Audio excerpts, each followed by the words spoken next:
Hello my lovelies, Rob here from Kickback Garage. As you can see, the garage is getting a little bit crowded today. What I'm going to do in this video is take a look at this lovely little Lince 125. Something you're interested in, grab a silly coffee and I'll see you after the intro.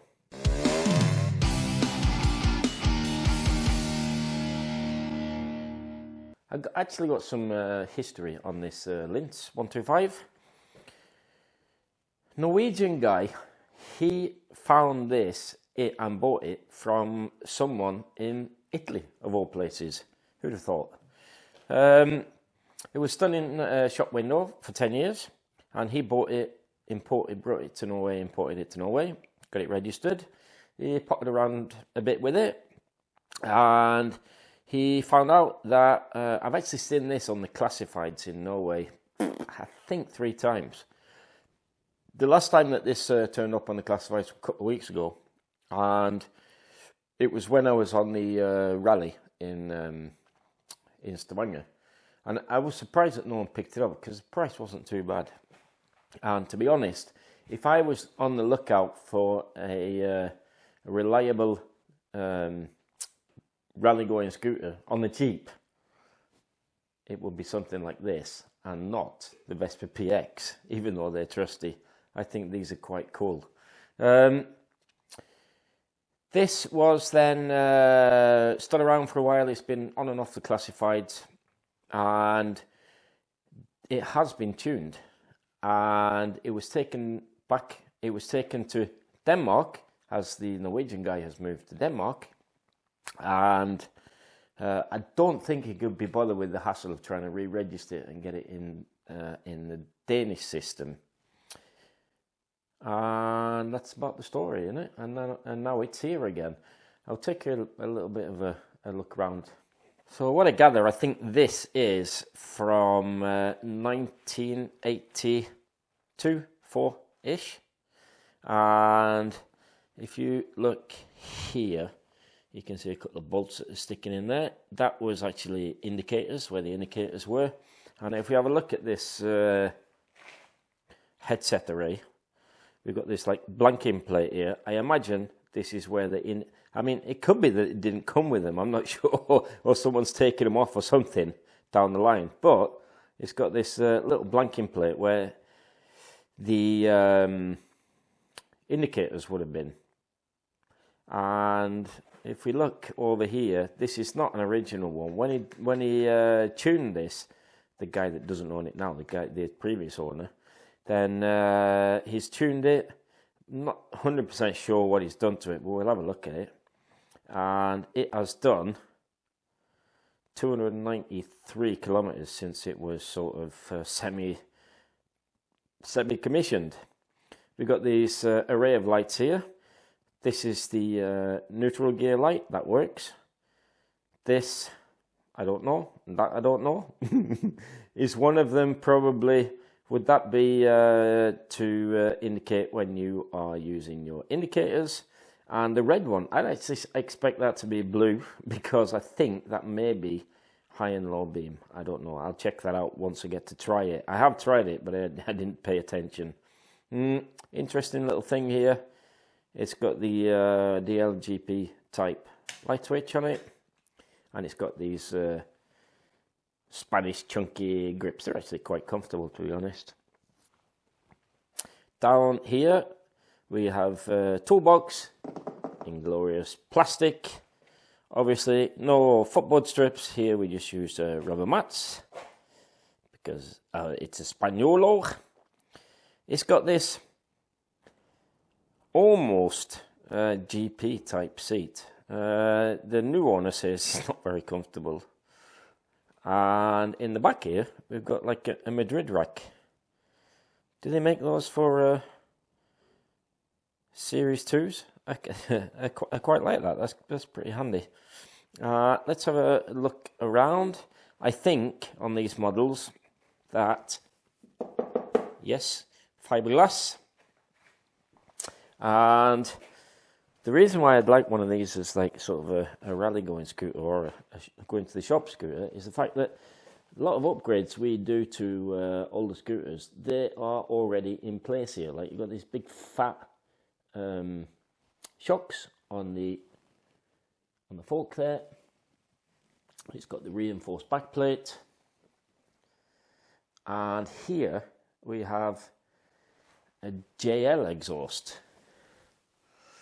It doesn't actually say which JL it is. I thought it looked a bit like a anyone decipher these numbers? I think it's a JL3. And the strange thing is, what I've been told is that this, and you've got the holes here as well, this is probably where the indicators fit. I was told that this fit a 150 cylinder. I have been out to have a ride on this, and it runs actually quite quick. It's quite rapid. I'm almost suspecting maybe it's a 175 cylinder or something on there, but still, it runs sweet. And then we got this monstrosity on the back. I don't really like those, but that's the way that they did it. And it is the Spanish light. It looks like original sort of LI sort of housing, and then they've stuck this big thing. It's probably some rolls in Spain. And like the PX, it has a lock-in seat there. Let's have a quick look under the panels. I want to show you a couple of things. So this is what she looks like under the panels. She starts fairly easy.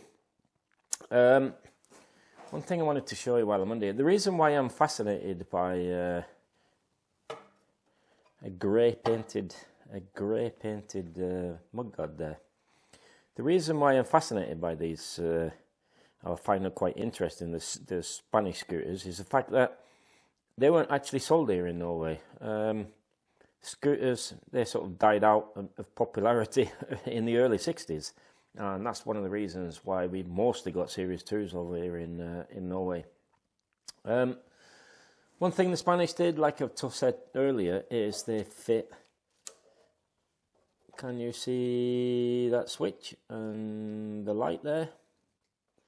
Yep, that is the neutral switch. So that feeds down into the gear and sends a signal when you stick it in neutral.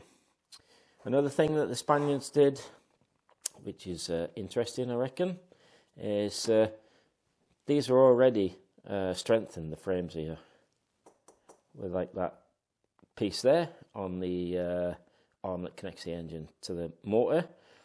Frame number, that is over the engine and not at the back like it is on the Italian ones. One thing to note here is, I've been told it's just like 150 cylinder. I'm not sure. Like I said, it was running pretty sweet, and what I can see is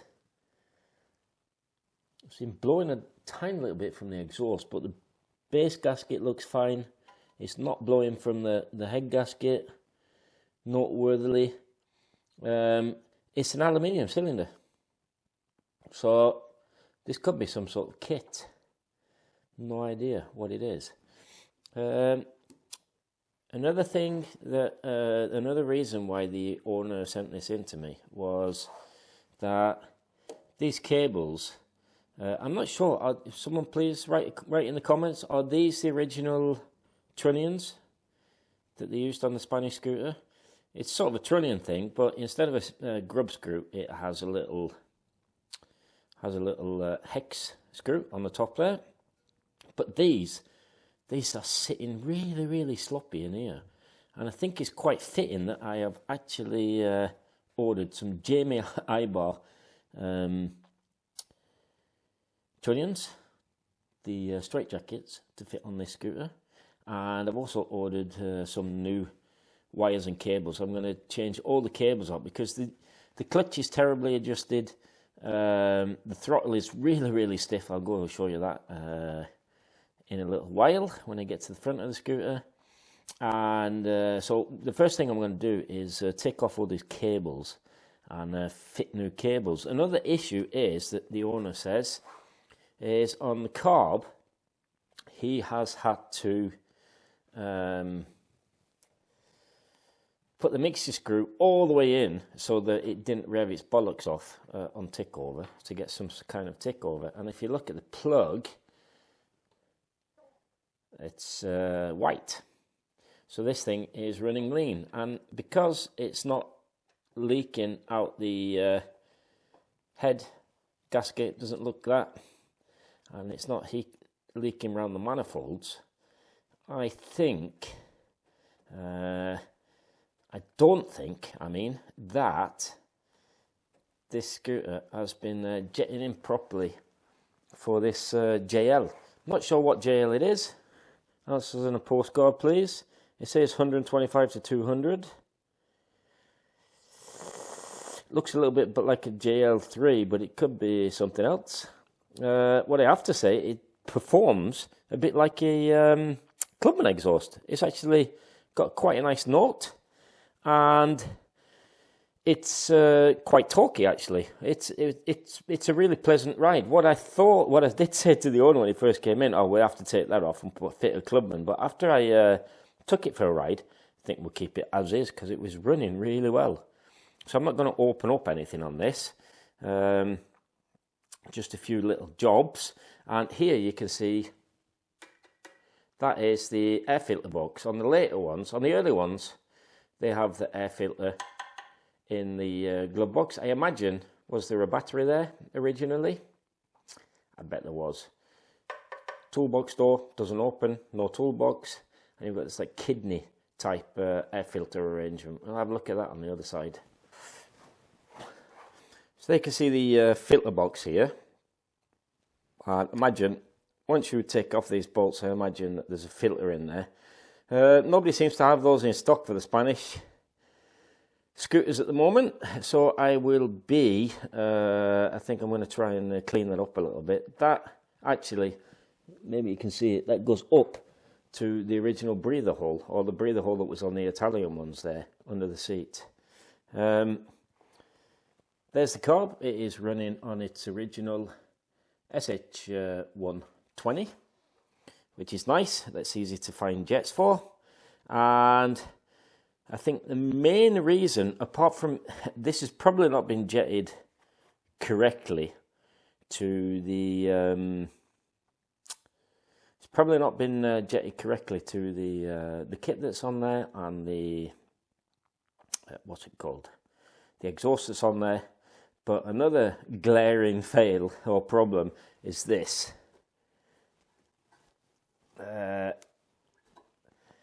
If you're running original setup through the filter box, if you've got a massive split in there, or several splits, it's completely buggered, this is, then that's going to cause an issue with your jetting. So first off, I think I'm going to take off the carb and give that a clean. And what I'll do then is I've ordered new rubbers. They're new rubber hose. That is coming and should be here within a week. And I'm going to try and run it. I think I'm going to run it with the new hose and see what the plug looks like before I jet it up any. But once I've got the carb out, I'm going to write down all the jets and see how they are. I actually found a really nice some jetting information on the original scooters on the Camlam site, and they've got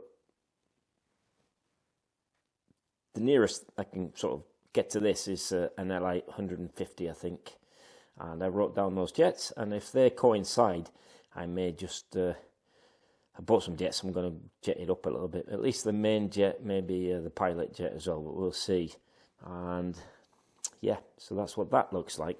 One thing I'm not going to sort out, which I'm definitely, oh look, it's got a spider's web or something there. One thing I'm going to tell the owner to sort out is this tyre. First off, it's in the wrong direction for the rear tyre, and made in Germany. It's a Metzler. I wonder, I can't find the date stamp. It might be on the other side. I think I'm going to have a look see if I can find a date stamp on this thing. For this, it's rock hard. I won't be using that, that's for sure. Spanish rear hub, known to be some of the strongest on the market. It's also obviously running Spanish flywheel. Pretty reliable actually, the Spanish electronics, unless it's been updated at some time. Is that where that was originally? And other answers on the postcard, please write down below what you think about that, if you know about these machines. I also see it runs a small silent blocks as well. I can't see any name on that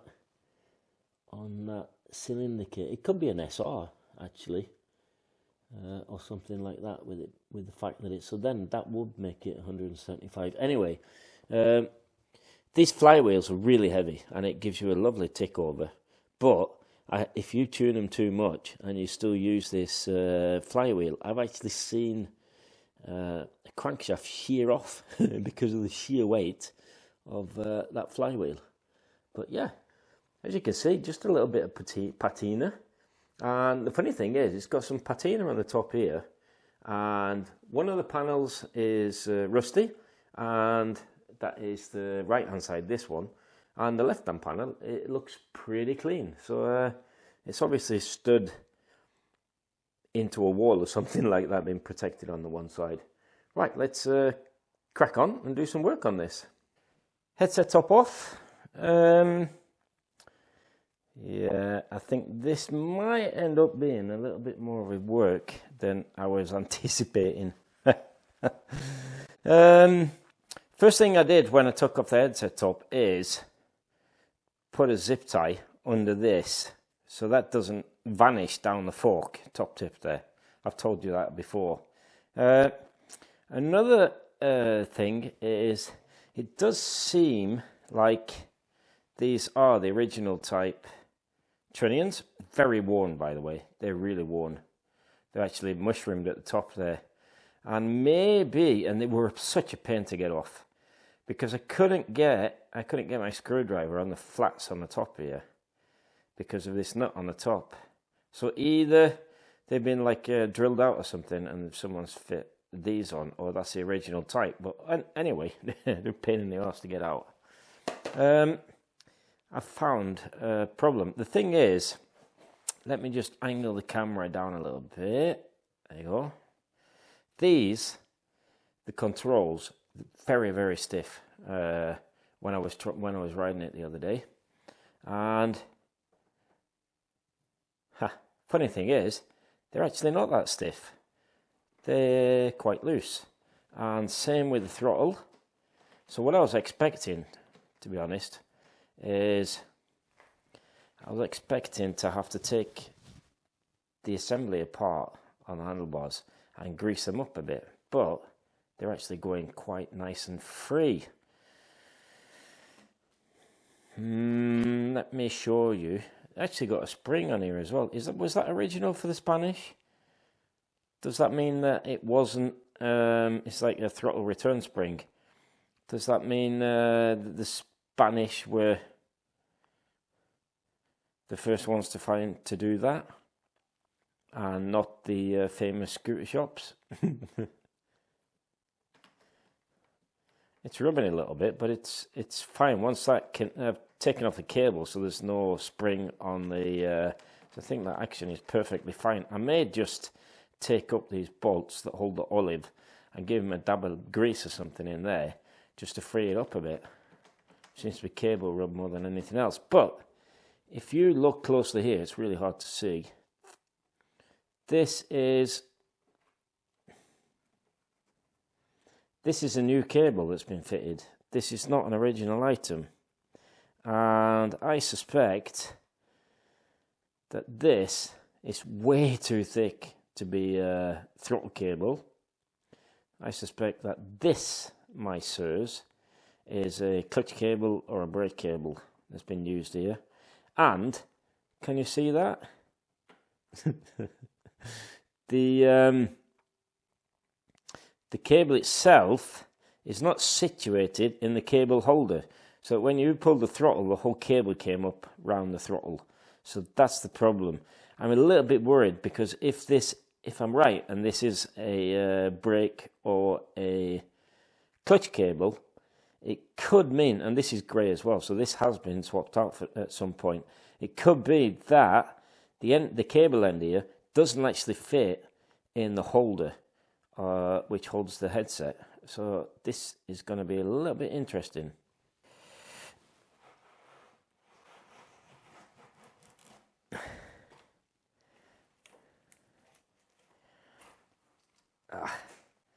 The cable is very manky. Certainly not a stainless one, and it has this liner in here, which is horrible. It was really brittle, so that's been I can just break it with my fingers.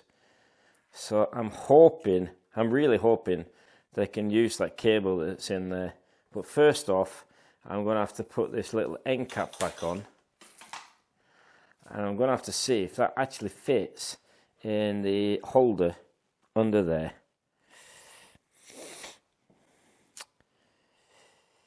If I'm really, really lucky, because there is a gap between the headset and the Horncast here, if I'm really lucky, I might be able to fish it in with some needle nose pliers or something. Turn on my BGM light. Can you see it down there? Unfortunately, this isn't magnetic, you know. Maybe that is magnetic though, isn't it? Yes, it is. Right, let's direct my light there, and I'll point with a screwdriver. So in there, that is where the cable's supposed to be fitting.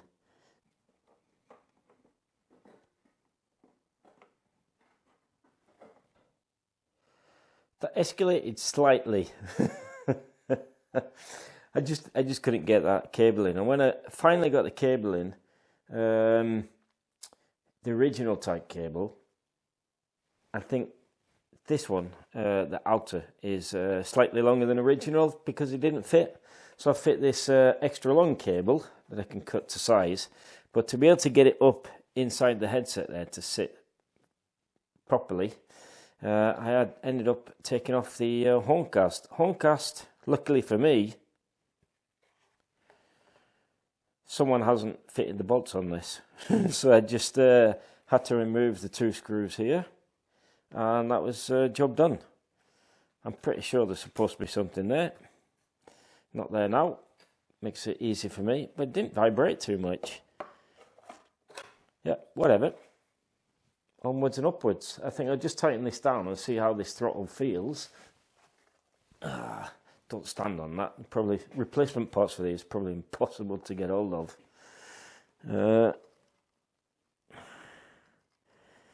Just have to tighten down this trunnion in the headset.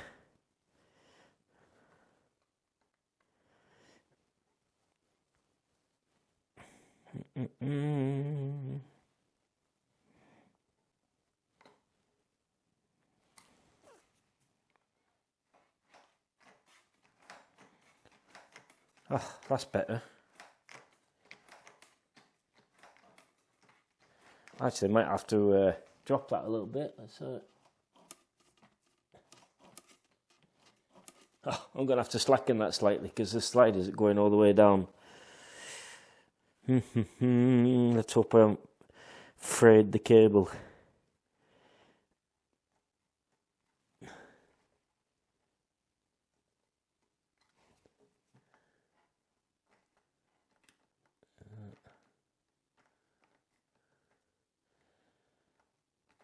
I can adjust the slack on the carb side once I've whipped the carb off and sorted that out and fit that again. So the nice thing about that is if I have problems with these inner cables for the gears, just means that yeah, it's easy to get hold of the cables if they drop down.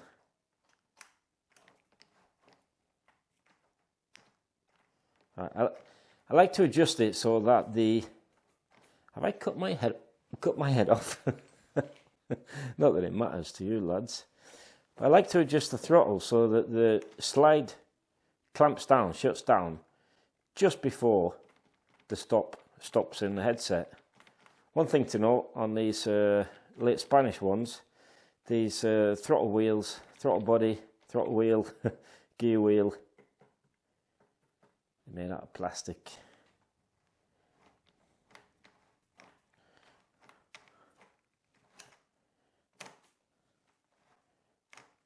Oh, I think it's all right. I'll just cut that off and solder it later on. Next job.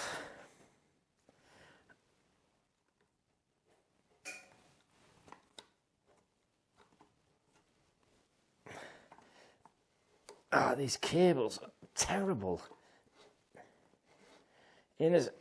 Oh.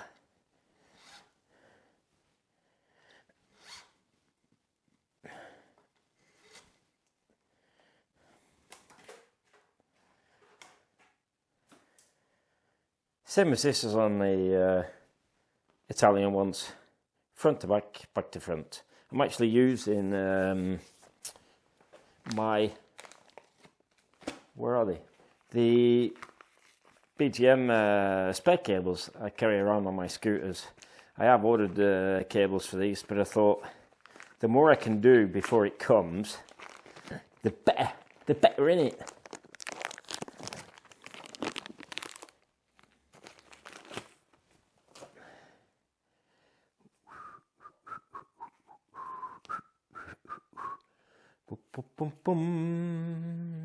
It just means that the new cables I ordered for this, they're going to end up as my spare cables in my emergency toolkit.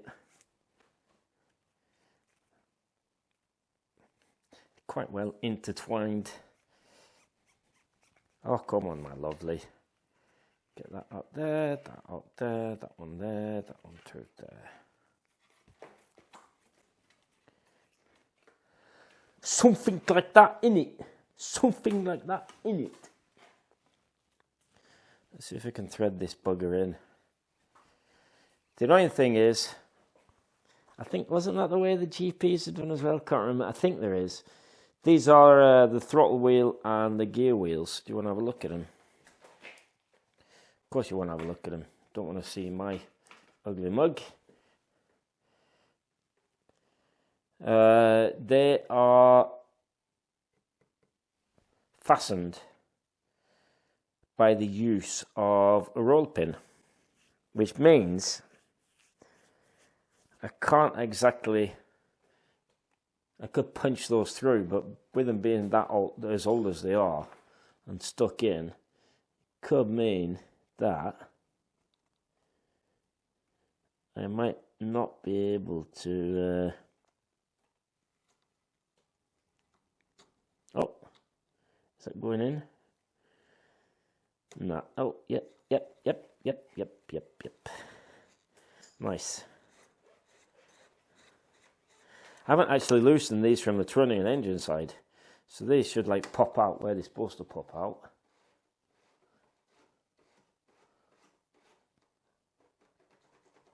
Where are you? What you stopping on?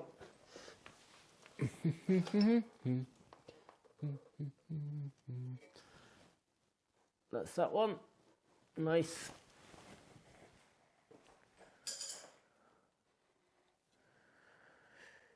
Hook that in like so.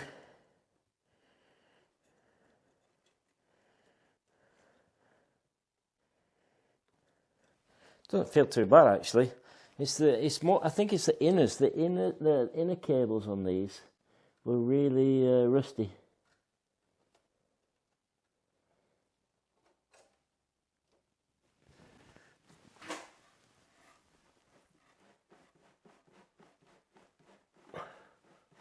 Don't feel too bad, to be honest. So that's good news. Saves me of taking off lots of panels and stuff to change the outers. And same with this one, I reckon. They're quite manky.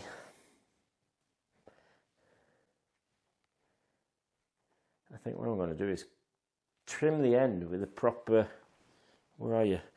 Trim the end with a proper parrot's nose plier so that they don't stick on the inners.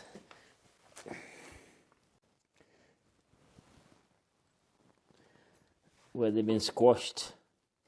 Where they've been squashed by the trunnions. There we go. Hopefully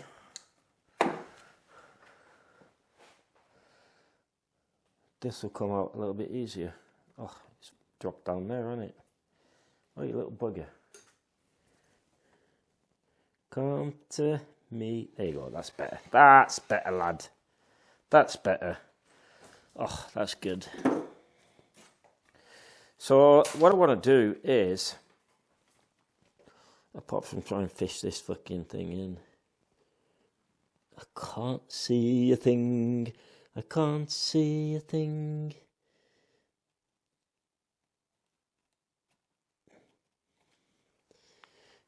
It's quite tight. I think I'm going to move those cables out of the way. So once I've done this and taken the carb off, that is about as far as I can get. Well, yeah, I'm going to change the clutch cable as well. And in the next video, I will sort out the carb, fit that, see what the jets are, and I will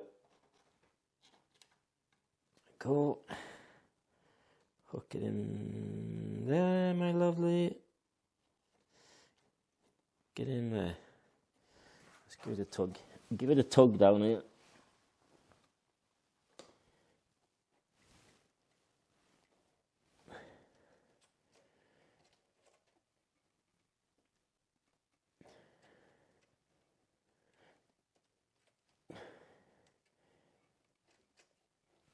That feels quite smooth, actually. That's not. Yeah, that'd be good. So that's some decent stainless steel cables fit. In the next video, I will take off the carb. We'll have a look at that. We'll have a look at the jets. I'll go through my notes. Maybe I need jetting that up. We'll have a look at the filter, and hopefully we'll bottle it all down, fire it up, and drive off into the sunset. Have a little test ride on this. I have ridden it, like I said. The controls were horrible, but the actual ride itself was quite smooth. I was pretty impressed, to be honest. It felt like a well-sorted scooter. I wonder what that cylinder is. Do a comment down below. What was out about 10, 15 years ago? It is, could it be a Mugello? It could be, couldn't it? What cylinder kits have we got? It could be a Mugello. It could be an SR, which I expect. Were there really any 150 aluminium cylinders on the market? I'm not sure. That's why I'm a bit dubious or skeptical to the fact that he said that it was 150. And I'll show you why when I take it out on the road. This thing goes pretty well. It goes like a standard 200-ish. But yeah, and that exhaust wasn't as bad as I expected it to be. Anyway, I'll stop waffling. It's late at night. I'll button all this up, and in the next video, we'll when the parts come, we'll fit the trunnions, sort out the carb, take it for a ride. Okay, I love you and leave you, and I will see you all of you, you too, in the next one. Ta-ra.